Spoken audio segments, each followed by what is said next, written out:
Hello and welcome to another March to a Million podcast with your host, Greg DuPont. Greg, we are ready for another one. And as I'm looking here at your notes, you've got a lot of information that we have to cover today. And you want this episode to be more like a warning and not doom and gloom, but more like, hey, watch out for this. So what do you mean by that? Yeah, RJ, we can't ignore what's going on. And I'm not going to talk about the war, which is going on right now, but I'm talking about economically what we're seeing right now. BlackRock, one of the largest asset managers on earth, just told investors in a $26 billion fund that they can't have all their money back right now. Okay. Blackstone, the same week, reported record withdrawal requests from an $82 billion fund. Okay. And what we're talking about is something that most listeners have never heard of. The product behind these headlines is called private credit, and it's quietly grown into a $3.5 trillion market. All right. You mentioned private credit. Can you expand on that?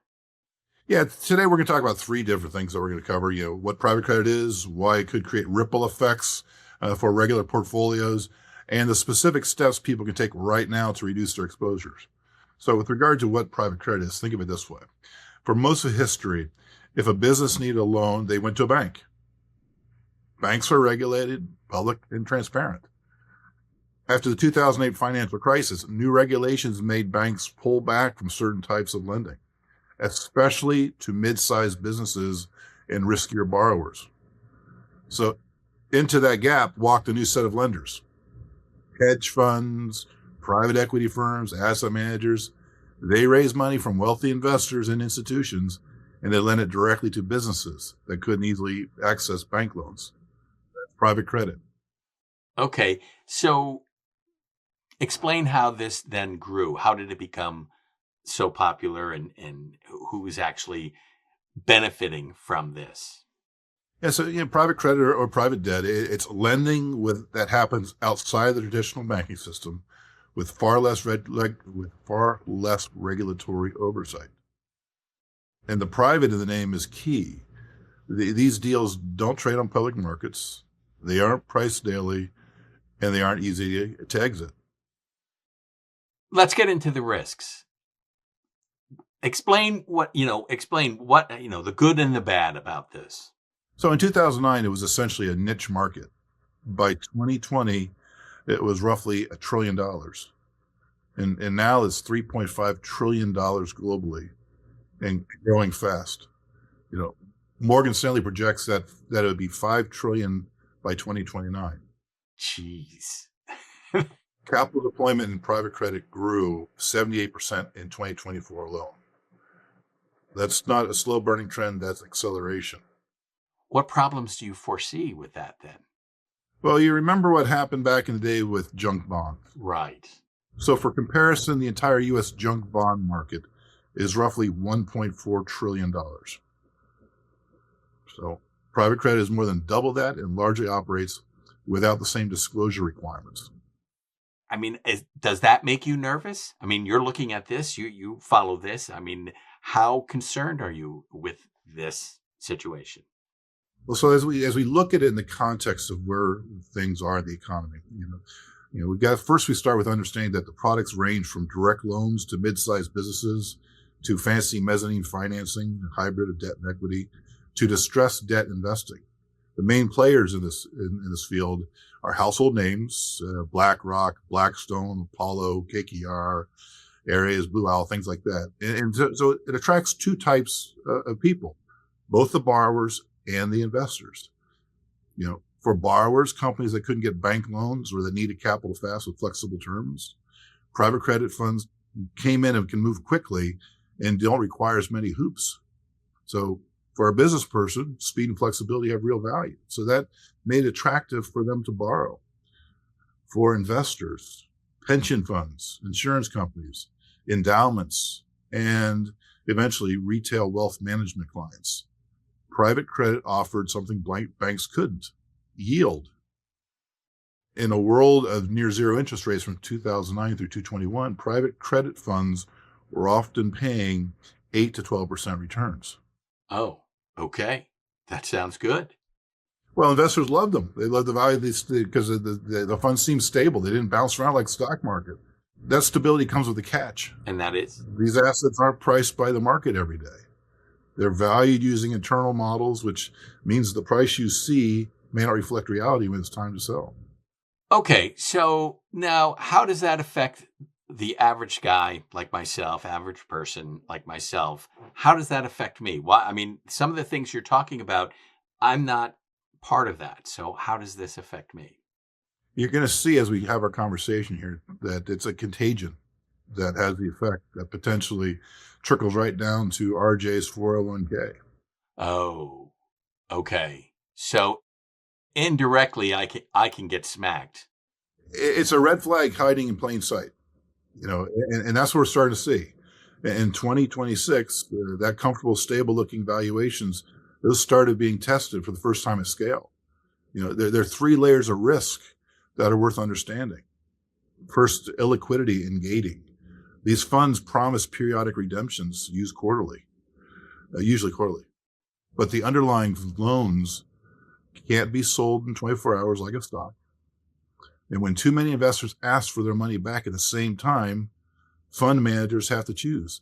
Either sell assets at a loss to meet the redemptions or gate the fund, meaning they restrict how much you can withdraw.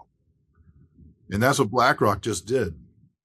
So correct me if I'm wrong, but I'm getting a flashback to 2008. Feels awfully similar, doesn't it, RJ? Yeah, does it? So I'm not missing it. I'm actually seeing the similarities. Yes, a contagion that spread throughout the economy. So going back to what BlackRock did, they did with their fund HLEND. Investors requested about 9.3% of the fund's value in one quarter. And under the rules that triggered a cap, investors got back less than half of what they asked for. They have to wait another quarter to get the rest of it. Then Blackstone had the same issue with BCRED, where they saw withdrawals equal not 7.9% of assets in a single quarter. Blue Owl suspended redemptions entirely in one of its flagship funds. So just like in 08, we have an issue with opacity and misplaced risk because these loans don't trade publicly. If the fund manager assigns a value, when a borrower starts struggling, the official book value can stay elevated long after the real risk has spiked. This is sometimes called phantom stability. I mean, again, it sounds like the fox was watching the hen house. I mean, who was watching these transactions, and how come they didn't see the red flags?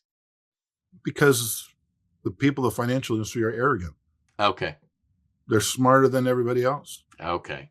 The CFA Institute, gold standard for financial analyst certification, put it plainly. Private markets remain inappropriate for most retail investors due to illiquidity, high cost, and limited transparency. But it could still hurt us.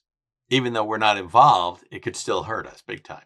If we, again, think of where we are in the context of the transformation of the economy that you and I have talked about over the last couple of podcasts, the companies borrowing from these funds are often already highly leveraged, meaning they've borrowed a lot of debt relative to what they earn. And when the funds themselves now borrow additional capital to amplify their returns, then we have a house of cards. When things go wrong, it's like dominoes. One thing triggers the next.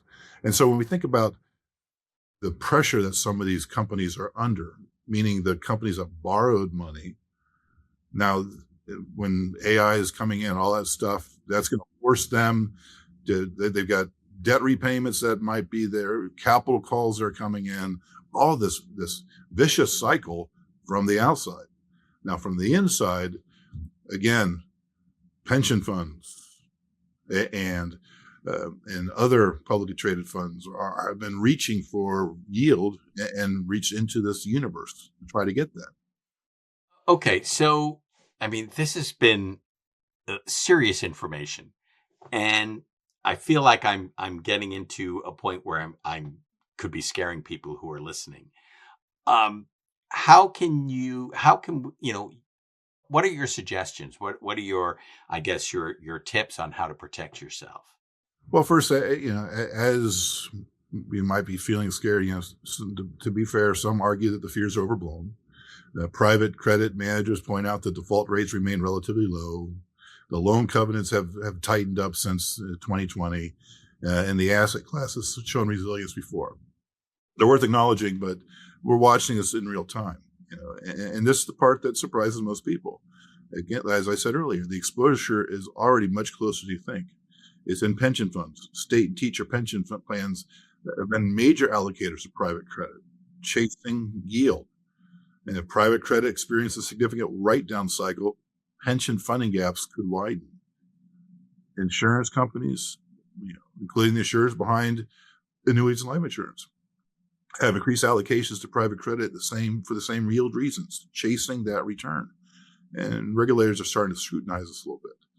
But in August of 2025, a presidential executive order opened the door for private credit to enter the $13 trillion defined contribution market.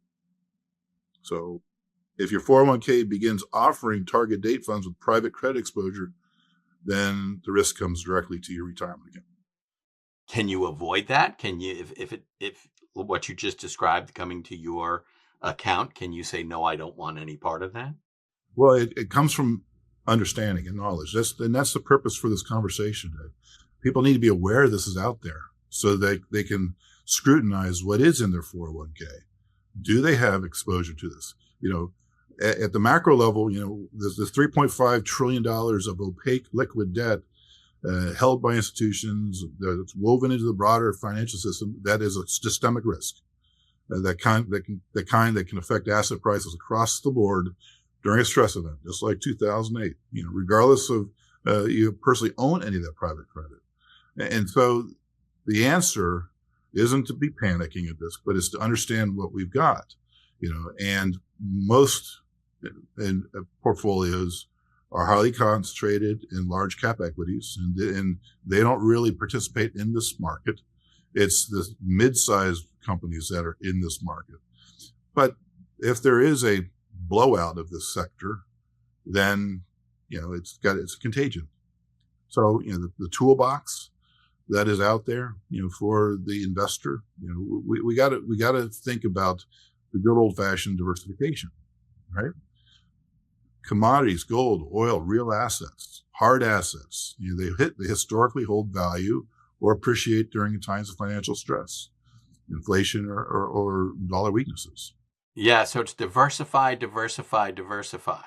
Internationally diversified, right? Most Americans are significantly underweight in non-U.S. markets.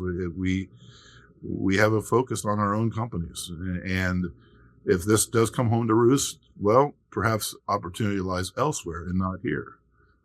Fixed income alternatives, treasuries, tips, muni bonds.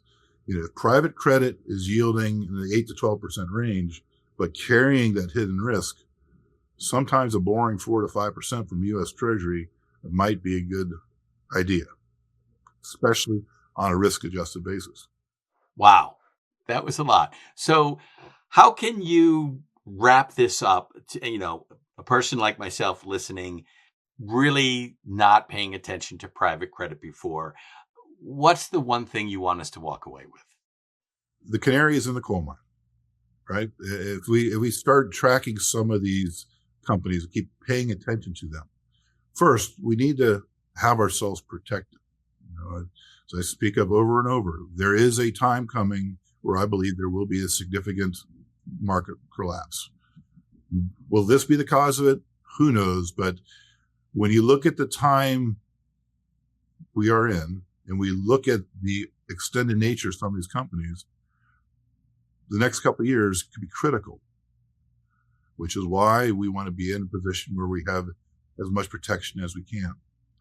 Principal protected notes, structured products, the fixed index annuities that provide a guarantee of principal so that you don't lose your value if something like this happens.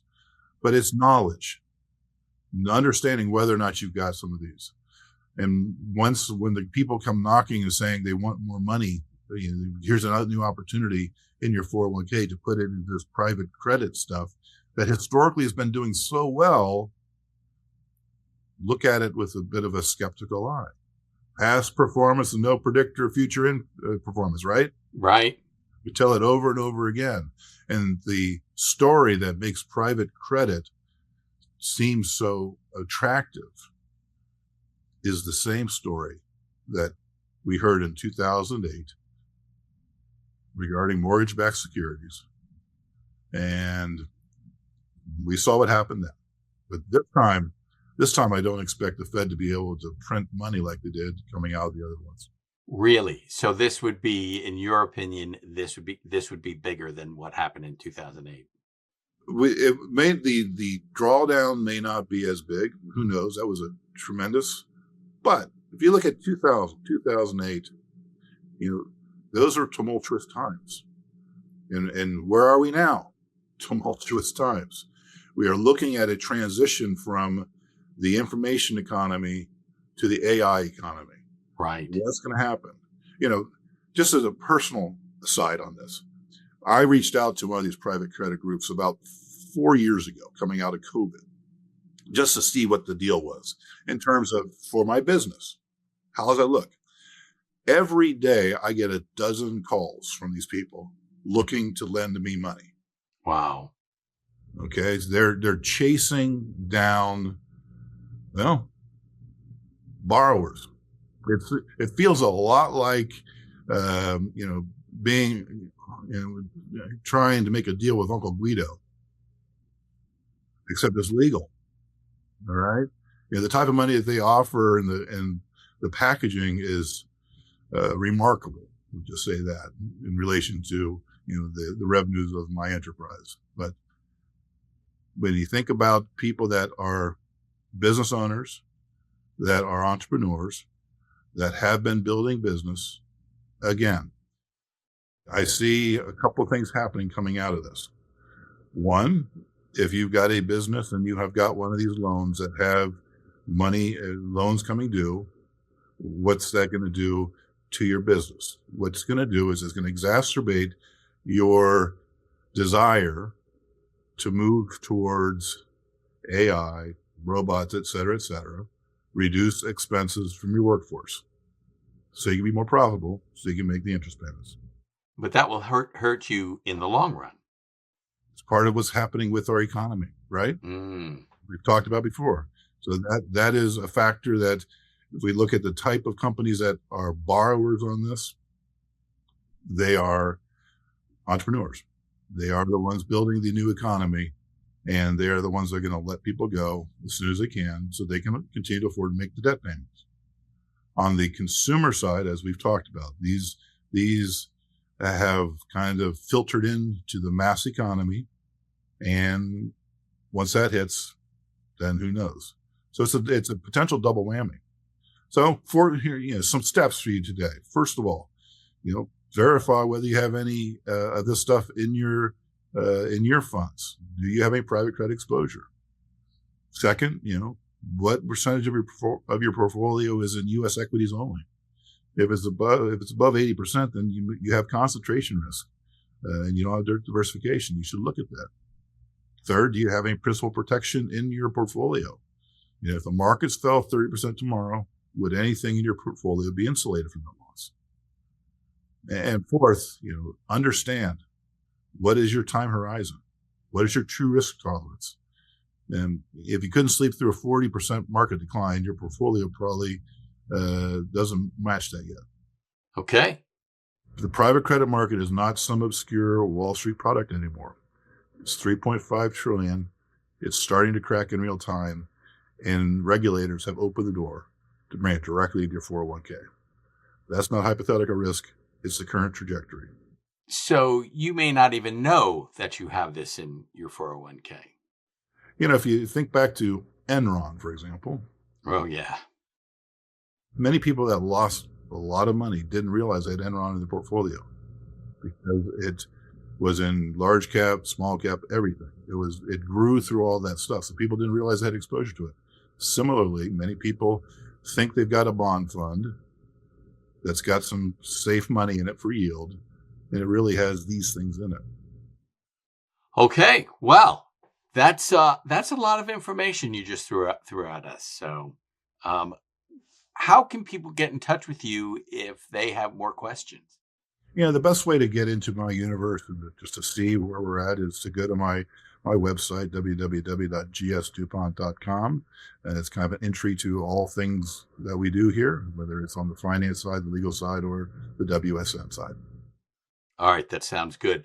If you've not subscribed to the March to a Million podcast, make sure you do that. If you know of an estate planning attorney, financial advisor, or a client who really needs this information, please make sure you share this podcast with them. So for Greg DuPont, I'm RJ Malik, and we'll see you on the other side of the mic very soon.